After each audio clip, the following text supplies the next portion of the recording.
Bonjour à tous, j'espère que vous allez bien. Je ne vous ai pas fait de vidéo la semaine dernière parce que j'ai pas eu le temps tout simplement. Là cette semaine c'était un peu compliqué aussi de tourner un tuto Fimo, en plus j'avais pas vraiment d'idée, j'avais pas vraiment la motivation. Là c'était pas prévu forcément que je fasse une vidéo, mais je me suis dit que c'était l'occasion parce que comme vous l'aurez peut-être vu sur mes deux pages Facebook, je suis en train de créer en ce moment un nouveau petit personnage, un petit bébé en fait, lutin. Je vais vous mettre une photo quelque part de ce que j'ai déjà fait. J'aimerais en faire un moule comme pour les bébés Fimo en fait. Je me suis dit qu'une petite vidéo ça pouvait être sympa pour vous aussi si vous voulez apprendre comment faire un moule, quel matériel utiliser, ça peut vous intéresser aussi. En ce qui concerne le bébé, donc moi je l'ai collé en fait dans une petite boîte comme ceci. Donc là, il n'y a pas les oreilles, c'est tout à fait normal. C'est parce que je veux pouvoir choisir en fait après si je veux lui mettre des oreilles de lutin, des oreilles de bébé normal. Enfin, je veux pouvoir en faire à la fois un bébé ou un lutin selon les envies. Donc c'est une boîte en métal. Normalement, le silicone ne devrait pas coller. Le silicone ne colle pas normalement sur le métal, le plastique, le carton. Par contre, ça colle sur le verre, il me semble. Tout ce qui est verre, je crois qu'il vaut mieux éviter. En ce qui concerne le silicone, j'ai acheté ça moi chez Resin Pro. On a ici le silicone, donc il fait 250 grammes. Et on a ici le catalyseur, 5% de catalyseur normalement par rapport à la dose de silicone que l'on met. On va pouvoir procéder au moulage. Donc on se retrouve sur le plan de travail. Me voilà en place avec mon matériel. Donc pour commencer, voilà, l'essentiel est de ne pas gâcher de produits. Les deux en fait avec les frais de port, alors ça vient d'Italie. J'en ai eu pour 14 € et quelques je crois. Donc 250 grammes avec, je vais pouvoir faire à peu près 2 moules comme ceci, plus quelques petits moules je pense. Mais bon, on ne peut pas faire des quantités non plus extraordinaires. Ce qu'on va faire, donc, c'est remplir d'eau à la quantité voulue. Ensuite, je verserai l'eau dans le gobelet et selon la graduation, je saurai quelle quantité de silicone j'ai besoin. Voilà, donc j'ai vu la quantité dont j'avais besoin. Je vais transvaser dans mon gobelet. Et voilà, je sais qu'au niveau du silicone, j'aurai pas besoin de plus que ça. Donc je vais faire un trait. Voilà, donc j'ai mon marquage. On va donc pouvoir procéder au mélange du silicone. De retour avec la balance de ma cuisine. Mon gobelet donc qui a été vidé et séché. Et donc on va pouvoir procéder au mélange. Je vais ouvrir mon silicone. Donc, il se présente comme ceci. Au niveau de l'odeur, ça sent pas très fort. Et le catalyseur. Ah, ça pue. On met la balance en route et je vais verser jusqu'au trait.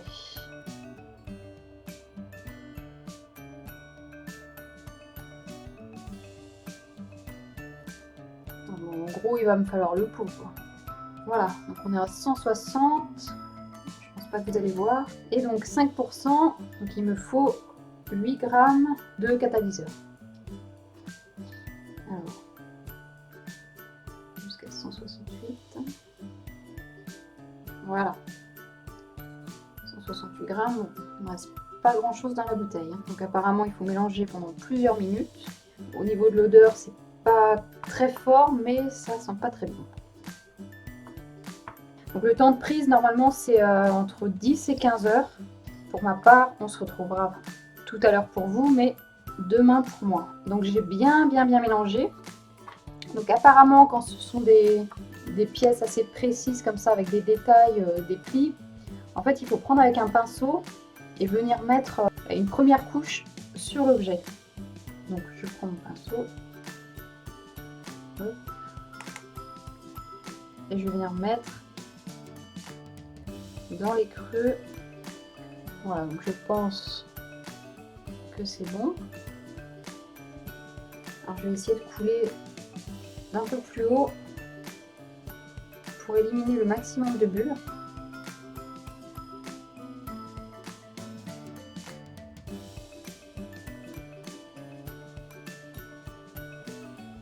En fait, plus vous allez couler d'en haut, moins il y aura de bulles. Donc là en fait je viens de finir de mettre le silicone. Voilà, il reste plus rien. Si je mets la spatule, que je cherche les pieds, hop, ils sont là. Donc les pieds, en fait, c'est le plus haut du moule. Donc voilà, en fait, je suis à ça du bord. Donc au niveau des quantités, il n'aurait pas fallu moins. Donc il y a quelques petites bulles, on va... normalement, on faut tapoter un petit peu pour les chasser. Donc vous voyez, les bulles remontent. Il faut vraiment les chasser un maximum pour éviter tous les défauts sur le moule en fait. Tant qu'on a possibilité, tant que le silicone est encore bien liquide, il faut tout faire remonter. Voilà, donc au niveau des bulles, j'ai essayé de faire remonter ce que je pouvais.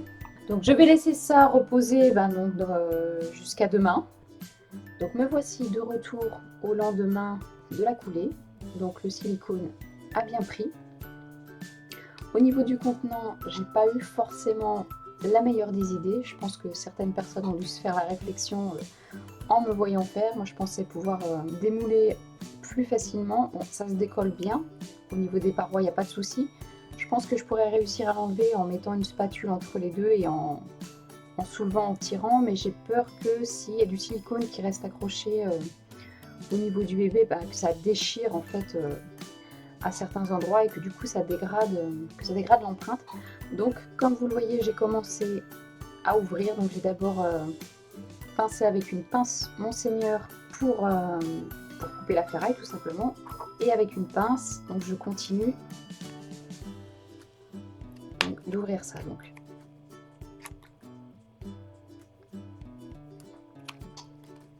ne faites pas ça chez vous, c'est très dangereux. Si je me coupe, moi c'est mon problème, mais je ne voudrais inciter personne à le faire. Préférez plutôt des petits récipients en plastique.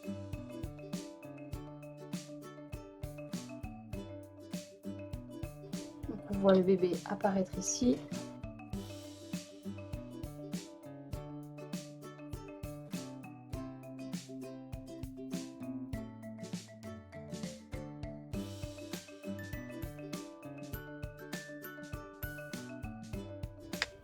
Voilà, me revoilà encore une fois. Donc je n'ai bien évidemment pas pu résister au fait de le tester.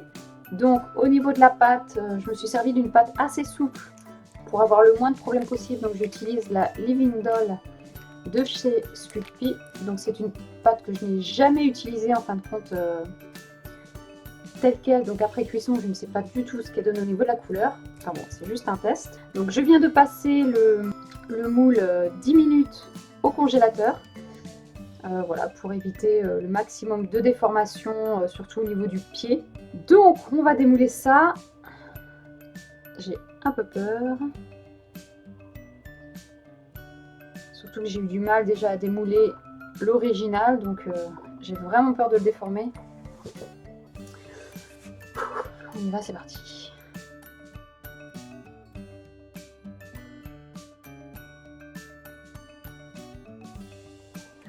Ah, le pied a cassé, je crois. Ah mince, le pied a cassé. Bon, je vais pouvoir le refixer comme ça. Au niveau de la réplique, c'est plutôt pas mal, hein.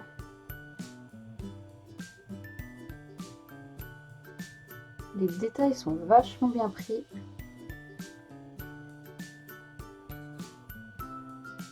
Ouais, je suis vraiment contente. Ouais, c'est plutôt pas mal. La main a retravaillé un petit peu. Ok, bon bah écoutez, je vais essayer de travailler tout ça, mettre des petites oreilles. Je vous garde la surprise et on se retrouve après. De retour enfin avec le bébé enfin terminé. À l'heure où je vous parle, on est le lendemain du démoulage. Donc je me rends compte que je ne vous ai pas montré ce que donnait le moule réellement, son élasticité, etc. Donc je vais vous le montrer un petit peu mieux. Alors déjà, ce que j'ai trouvé, l'avantage de l'avoir fait dans une boîte, c'est que je peux placer les deux couvercles, comme ça le protège. Donc au niveau de l'élasticité, donc vous l'aurez vu au démoulage, c'est plutôt pas mal. Mais en même temps, il est assez rigide pour pouvoir bien marquer les détails. Ce qui est assez important parce qu'un moule trop flexible, en fait, n'empruntera pas assez bien tous les micro détails. Donc flexible c'est bien, mais pas trop. Là franchement, on est plutôt pas mal. Donc j'ai enfin réalisé le petit bébé. Donc je me souviens maintenant pourquoi je n'aimais pas du tout cette pâte. Pourquoi je ne l'utilisais pas, parce qu'elle est extrêmement molle une fois que l'étape du congélateur est passée, une fois que ça a commencé à se réchauffer, en fait elle est vraiment compliquée à travailler. Donc je vous remontre le prototype. Donc voici, on dirait un peu un extraterrestre hein, sans ses oreilles. Et je vais donc vous montrer ce que j'ai réalisé avec. On va garder un petit peu de suspense quand même.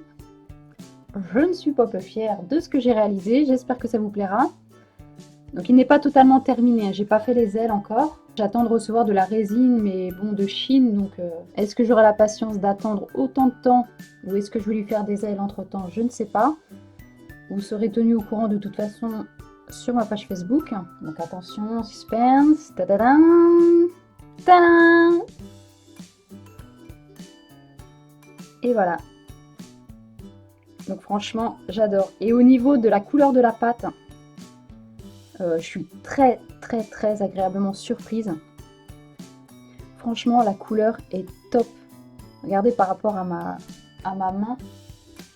Bon, ma main rend un petit peu rouge à la caméra, mais en vrai, je suis pas aussi rouge que ça. Mais franchement, la couleur chair, c'est top quoi. Je pourrais pas travailler cette pâte tous les jours. Enfin, surtout en été, je pense que c'est impossible. Donc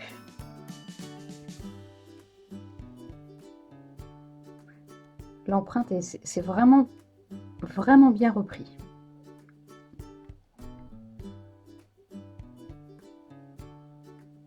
Donc voilà ce que ça donne. Donc l'emplacement pour les ailes est prévu. Hein, j'ai fait les deux petits trous. À savoir comment je vais les réaliser maintenant, on verra bien. Donc voilà, donc n'hésitez pas à me dire ce que vous en pensez. Moi franchement je suis hyper contente. Hyper contente du résultat. Avec ces petites antennes. Il est trop mignon. Voilà, donc je vous remercie d'avoir regardé cette vidéo si vous êtes resté jusqu'au bout parce que je pense qu'elle va être un petit peu longue. Et donc, comme d'habitude, moi je vous dis à la prochaine pour une autre vidéo.